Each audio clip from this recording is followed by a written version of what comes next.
Why does progress so often feel unstable? Why is it that humanity can build astonishing technologies, decode the genome, connect billions of people instantly, and yet still struggle with division, fear, tribalism, and confusion? Why do our tools keep getting smarter while our public life often feels more fragmented? In Garden of Wisdom, I suggest that the answer is not only political, economic, or technological, it is developmental. Humanity is not simply moving through history, humanity is moving through layers of consciousness. And that is where spiral dynamics becomes so useful. Because spiral dynamics gives us a language for something many people already sense but do not always know how to describe. The fact that human beings and human societies do not all see the world from the same level of complexity, responsibility, or moral horizon. We do not all interpret reality through the same lens. We do not all define truth, belonging, power, order, achievement, or compassion in the same way.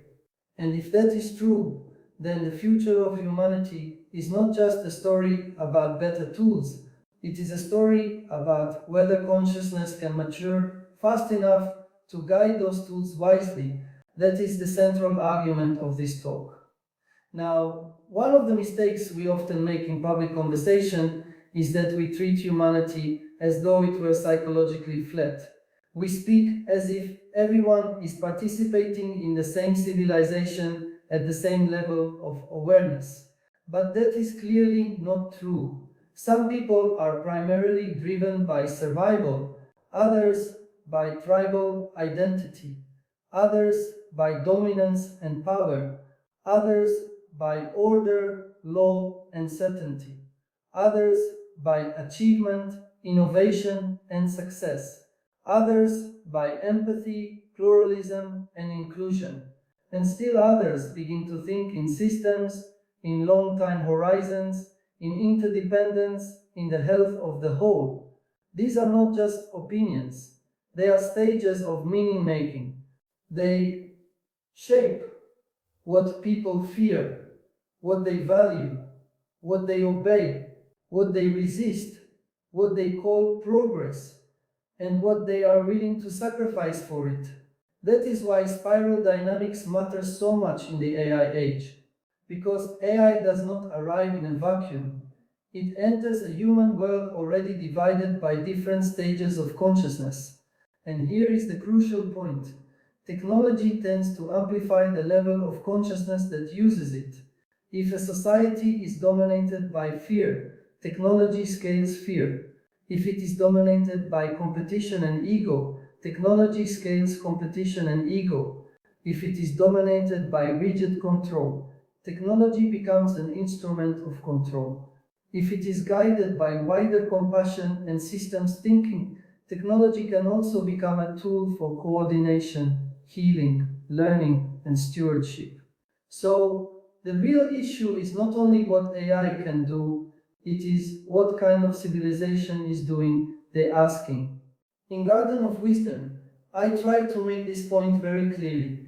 The future will not be shaped by intelligence alone, but by the moral and spiritual altitude of the beings directing that intelligence. A civilization can become more computationally advanced while remaining emotionally immature. It can become more connected while becoming less wise. It can gain power and lose perspective at the same time. And that, I believe, is the real risk of this century. Not just smarter machines, but immature consciousness with amplified tools. Now, let me slow down and make this practical. Imagine a society operating mainly from survival consciousness. Its priority is immediate security. In that kind of world, AI becomes a tool for defense, prediction, control, and threat detection. Imagine a society operating mainly from tribal consciousness. Its primary concern is identity, loyalty, and belonging. In that world, AI becomes a tool for cultural reinforcement, echo chambers, and division between us and them. Imagine a society shaped by power consciousness. In that world, AI becomes a weapon of influence, advantage, competition, domination, and strategic control. Imagine a society shaped mainly by order and rigid certainty. There, AI becomes a mechanism for surveillance, compliance, classification, and the maintenance of a fixed moral or political framework. Imagine a society driven by achievement. There, AI becomes a machine for optimization, disruption, scale, speed, profit, and endless productivity. Now, pause. None of those stages are imaginary. We can already see all of them. But spiral dynamics does not end there.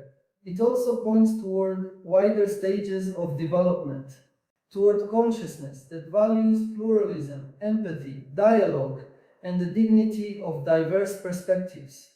And beyond that, toward integrative consciousness, the capacity to see systems, hold paradox, think ecologically, balance freedom with responsibility, and act from a more planetary awareness. That is where the conversation becomes truly important.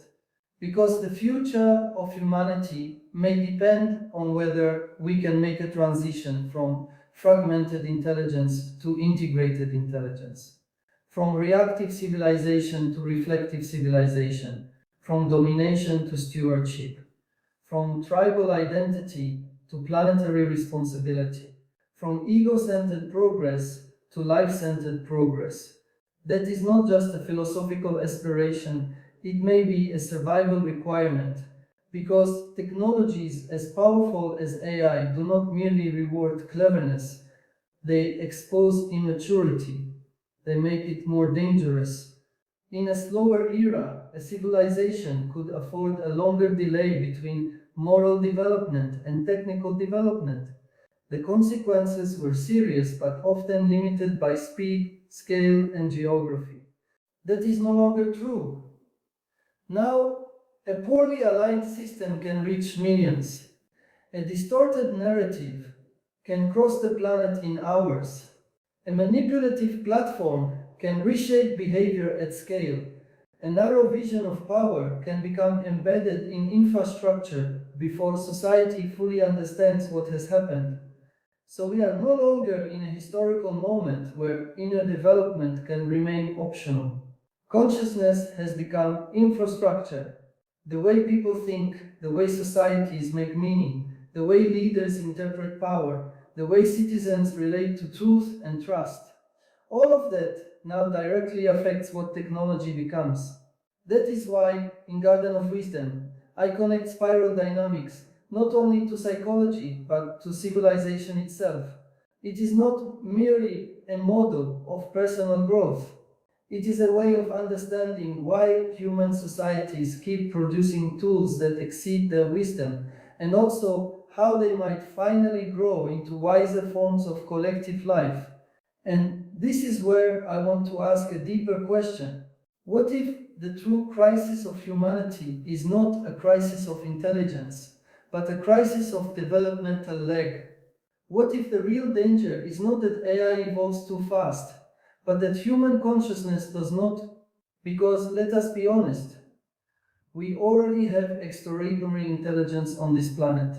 We have brilliant scientists, powerful technologies, enormous institutional knowledge, and unprecedented access to information, and yet we still struggle to cooperate across difference. We still struggle to think long term. We still struggle to protect the vulnerable. We still struggle to resist manipulation. We still struggle to hold complexity without collapsing into ideology, panic, or simplification. That is not a hardware problem, that is a consciousness problem. And once you see that, the whole future looks different. You stop asking only, how do we regulate AI? That matters, of course.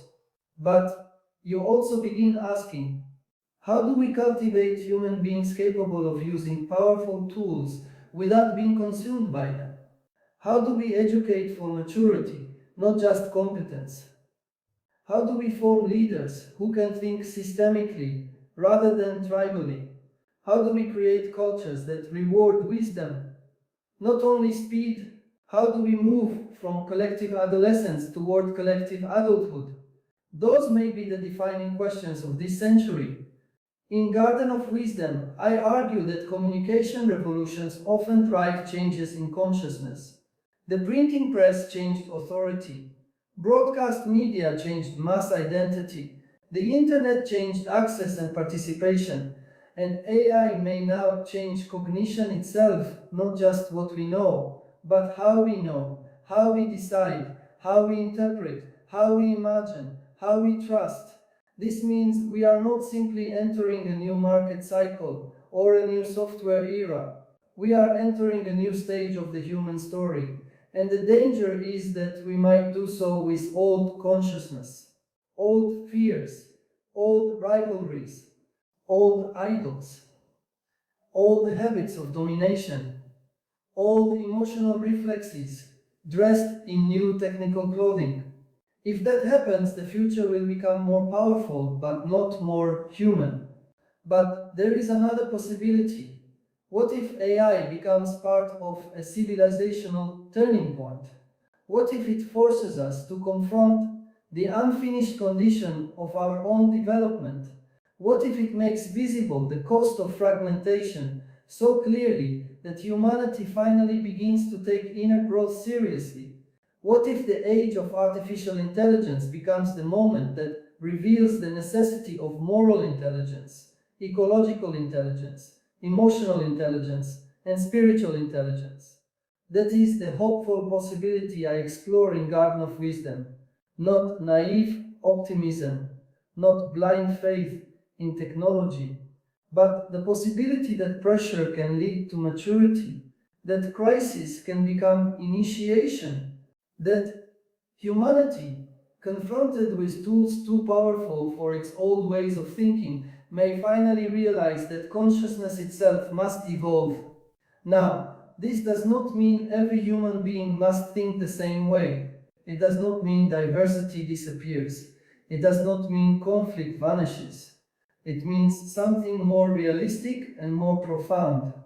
It means that the center of gravity of civilization must shift toward deeper responsibility, toward wider circles of care, toward systems thinking, toward long term stewardship, toward the ability to hold difference without collapsing into hostility, toward a recognition that the whole earth is now one shared moral field. And that may be the true meaning of development in the 21st century. Not just more data, more depth, not just more connection, more consciousness, not just more tools, more maturity. Let me ask you directly, are we building systems for the consciousness we currently have, or for the consciousness we urgently need? Because that is a very different design problem. If we build only for convenience, we may deepen dependency. If we build only for efficiency, we may flatten meaning. If we build only for competition, we may intensify conflict. But if we build for wisdom, reflection, cooperation, and resilience, then technology may actually help support a more mature form of civilization.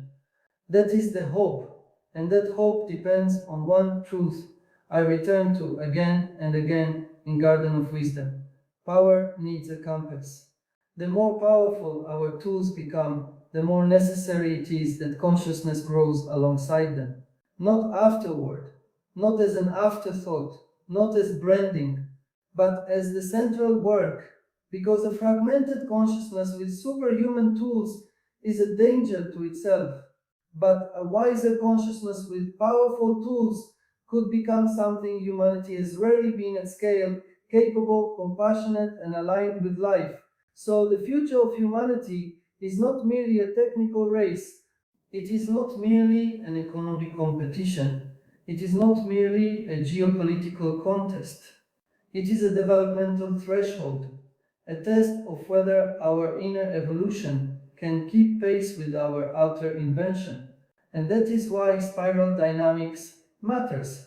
It reminds us that the future is not just something we build around us, it is something we grow into. As above, so below. In Garden of Wisdom, I argue that the future of humanity will not be decided by technology alone, but by whether consciousness matures enough to guide power with wisdom,